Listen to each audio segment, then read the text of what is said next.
All you have to do is look up from your lawyers and look at the people who were absolutely shamed for saying what we know now to be the truth. You can't even look at them? 8 times.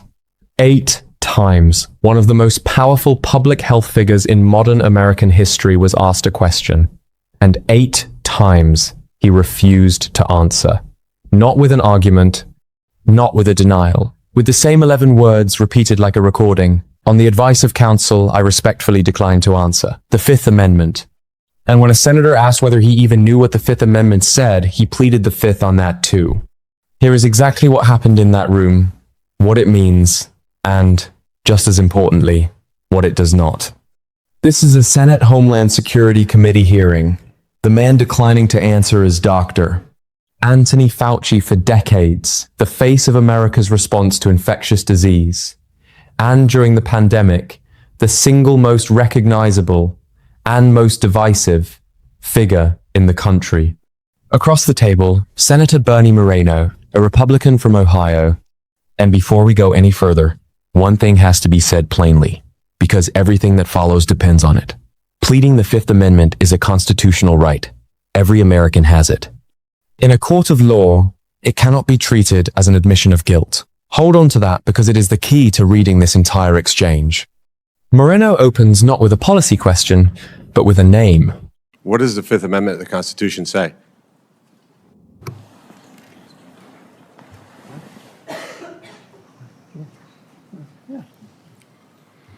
On the advice of counsel, I respectfully decline to answer based upon my rights under the Fifth Amendment of the Constitution.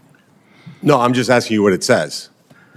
On the advice of counsel, I respectfully decline to answer based upon my rights under the Fifth Amendment to the Constitution. I'm going to give the Constitution to my aide. He'll bring it over to you so you can have it for future reference. I think it's something that every American should know what the Constitution says. Do you know who wrote the Fifth Amendment? On the advice of counsel, I respectfully decline to answer based upon my rights under the Fifth Amendment of the Constitution. So you're invoking a right that you don't know who wrote it or what it says. Is that correct? On the advice of counsel, I respectfully decline to answer based upon my rights under the Fifth Amendment to the Constitution. Wow.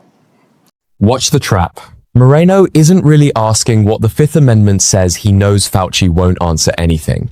He's building an image, a man so committed to silence that he'll decline to define the very right he's standing on.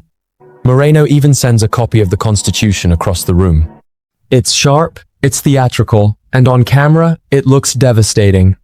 But here's the honest part, the part most channels will skip. You do not have to recite the Fifth Amendment to invoke it, any more than you have to know who wrote the First Amendment to speak freely. The "you don't even know what it says" jab is rhetoric, not a legal point. It plays brilliantly, but it proves nothing about guilt. That distinction is the whole game today. Then Moreno explains the name he opened with. All right, let me tell you who David Schertler is for the audience because he was ejected by the chairman. He's a high-profile criminal attorney. He's represented some really great people, like Senator Bob Menendez. Maybe that's somebody who my Democrat colleagues may remember took gold bars as bribes from the Egyptians. And there's an article here in the Washington Free Beacon that talks about why you would hire a guy like David Schertler. And the comment is, if you're in deep shit, that's who you call. Do you feel like you're in deep shit? This is the move to watch most carefully, because it's the one that can quietly cross a line. Moreno's argument is, Fauci hired a top criminal defense lawyer. That lawyer once represented a senator convicted of taking bribes. Therefore, draw your own conclusion. But notice what that actually is.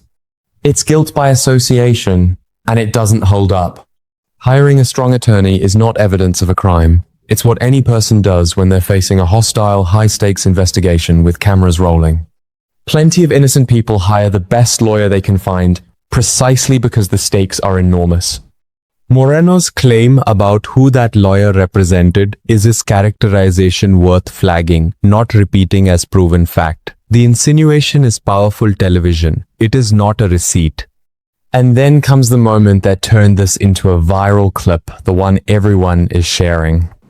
Can you do me a favor in the audience and stand up if during the time of the COVID pandemic, you were called a racist for calling the virus a Wuhan virus or the China virus.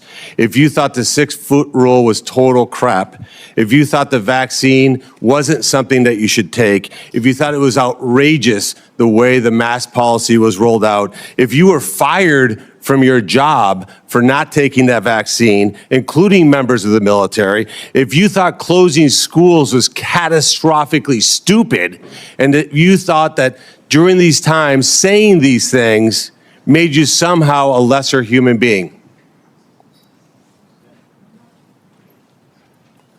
Dr. Fauci, can you just turn around and look at the people behind you?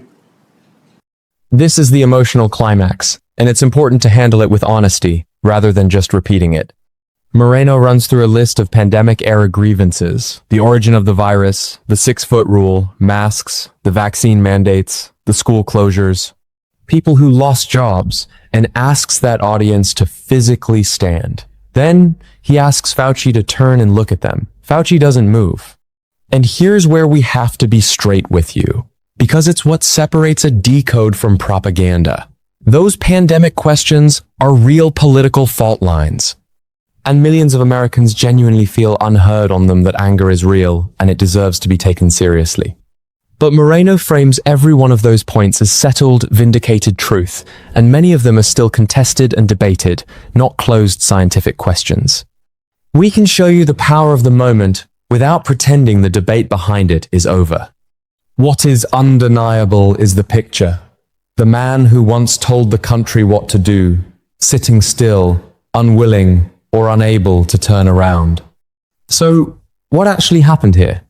A senator turned a hearing into a piece of theater, and a very effective one. But strip away the staging, and here's the honest read.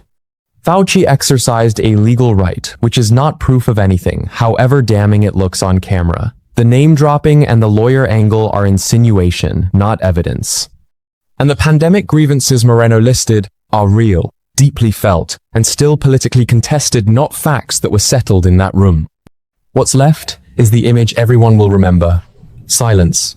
A copy of the Constitution slid across a table, and a man who wouldn't turn around. Whatever you think of Anthony Fauci, that image is why this moment is everywhere today. Now you know exactly what's real in it and what's just the show.